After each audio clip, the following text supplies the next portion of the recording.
আরে আরে এরা কি পাগল হয়ে গেছে? অনেকেই হয়তো এই কমেন্টটা, কেউ বলবে ফালতু সব ভিডিও, আগুন দিয়ে কি সব করছে। চলো সেই গল্পটাই তোমাদের সঙ্গে share. Hello everyone, welcome back to our channel Susmita blog. আজ ছিল প্রচুর শরীর, কি আর করা যাবে, তার মধ্যেই ফোন আসলো। পরিস্থিতি যাই হোক, অনেক সময় মানিয়ে নি, কি আর করার, সাই সাই করে বেরিয়ে পড়লাম, রাস্তায় চলতে শুরু করলাম। অনেক কিছু দেখলাম, মনটা একটু ভালো লাগলো। ফ্রেশ হাওয়া, বাইরের পরিবেশে বেরিয়ে গ্রামের ফুরফুরে হাওয়াতে কিছুক্ষণের জন্য ভুলেই গিয়েছিলাম যে আমার এত শরীর খারাপ ছিল বাড়িতে।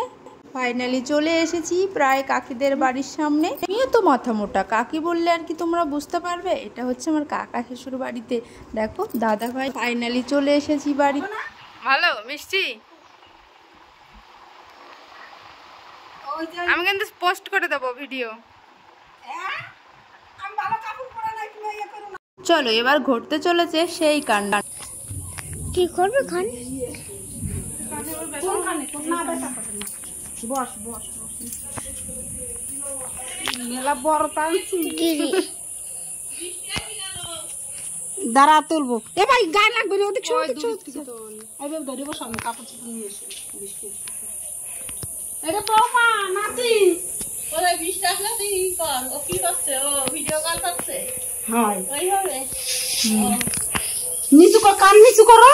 হ্যাঁ হ্যাঁ এরকম। এ বাবা কি হচ্ছে এটা? হ্যাঁ দেখো, বটবট করবে না, কানের মধ্যে করবে না গান।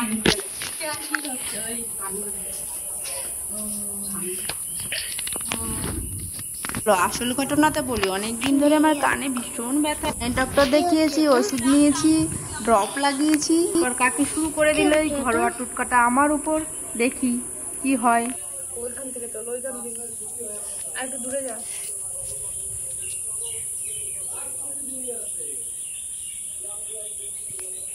দেখা যাচ্ছে? হ্যাঁ হ্যাঁ হ্যাঁ। কি হচ্ছে? একবার হয়ে গেল, এবার দেখো আবার এটা কিভাবে কি তৈরি হচ্ছে। কাকি দেখো কি করছে, তোমরা দেখে নাও। তোমাদের যদি কারোর কানে ব্যথা থাকে তোমরাও ট্রাই করে দেখতে পারো। এদিকে দেখো ছেলে আমার কি করছে, পেয়েছি বলে কথা, বাড়িতে গিয়েছি। মধ্য আসলেও খুব আনন্দ পায়। আরে তোমরা কি কোনো কিছুর আওয়াজ শুনতে পাচ্ছ? কি ভাবছো হয়তো ফ্যানের আওয়াজ? না না, তারা তোমাদেরকে দেখাচ্ছি সেটা। এই দেখো এদিকে প্রচুর বৃষ্টি হচ্ছে, আর কাকিদের বাড়িটা কিন্তু অনেকটাই ভেতরে, এখানে কিন্তু কাদা হয়ে যায়। এখন ছাতা নিয়ে বেরিয়ে পড়ছি, সামনে যে দিঘির পাড় দিয়ে আসলাম বা পুকুর পাড়, সেইটার কাছেই। চলো তোমাদের দেখা। তো দেখো ঠাকুরপো স্নান করতে নেমে পড়েছে। আমারও কিন্তু ইচ্ছা করছিল জল দেখে, যেহেতু আমি সাঁতার কাটতে পারি। বসে কমেন্ট করে জানিও কাদের কাদের বাড়ির কাছে দিঘি বা পুকুর আছে। যেহেতু গ্রামের বাড়ি, তাই এরা সাঁতার কাটতে পারে। দেখো খুব সুন্দর কিন্তু সাঁতার কাটছি। আমিও কিন্তু সাঁতার কাটতে পারি, যেহেতু এখন বিকাল তাই আর স্নান করলাম না। ছোট ছিলাম তখন পুকুরে স্নান করি। বন্ধুরা তোমাদের ভিডিওটা কেমন লাগলো? যদি ভালো লাগে অবশ্যই সাবস্ক্রাইব করে পাশে থেকো। টাটা।